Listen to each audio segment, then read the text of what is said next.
भगवत गीता यथारूप अध्याय 9 परम गुहा ज्ञान श्लोका 9.4 मया तत्मिदं सर्वं जगद्व्यक्तमूर्तिना मत्स्थानि सर्वभूतानि न चाहं तेषु वस्थिता।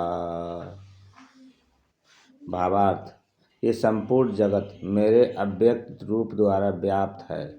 समस्त जीव मुझ में हैं, किंतु मैं उनमें नहीं हूँ।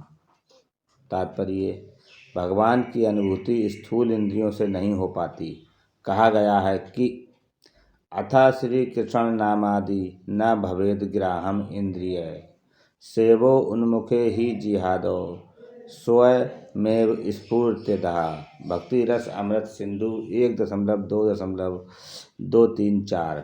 भगवान श्री कृष्ण का नाम, यश, लीलाओं आदि को भौतिक इंद्रियों से नहीं समझा जा सकता।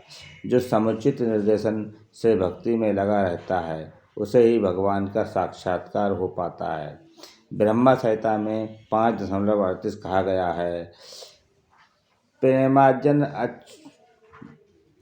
अच्छुरित भक्ति विलोचनेन संता सदैव हृदयसु विलोकयन्ति। यदि किसी ने भगवान के प्रति दिव्य प्रेमाभिरुचि उत्पन्न कर ली है तो वह सदैव अपने भीतर तथा बाहर भगवान गोविंद को देख सकता है। इस प्रकार वे सामान्य जनों के लिए अदृश्य नहीं है। यहाँ पर कहा गया है कि यद्यपि भगवान सर्वव्यापी हैं और सर्वत्र उपस्थित रहते हैं, किंतु वे भौतिक इंद्रियों द्वारा अनुभवागम नहीं हैं।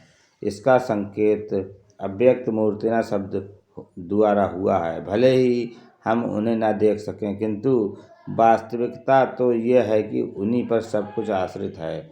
जैसा कि 7वें अध्याय में बताया जा चुका है कि संपूर्ण दृश्य जगत की दो विभिन्न शक्तियों, परा या आध्यात्मिक शक्ति तथा अपरा या भौतिक शक्ति का संयोग मात्र है।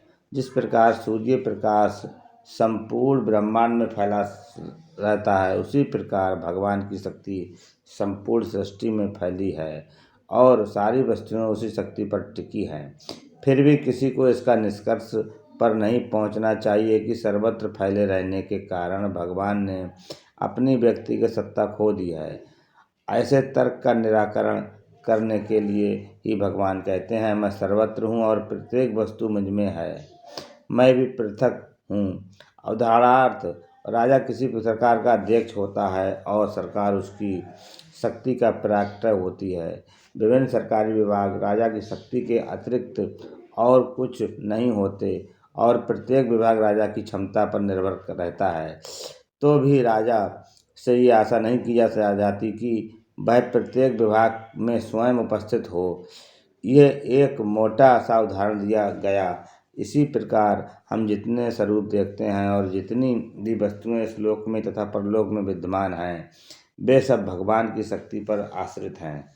सृष्टि की उत्पत्ति भगवान की विभिन्न शक्तियों के विस्तार से होती है और जैसा कि भगवत गीता में कहा गया है, विष्टाभ्यामिदं कृतस्नम, वे अपने साकार रूप के कारण अपनी विभिन्न शक्तियों के विस्तार में से सर्वत्र विद्यमान हैं। हरे कृष्णा।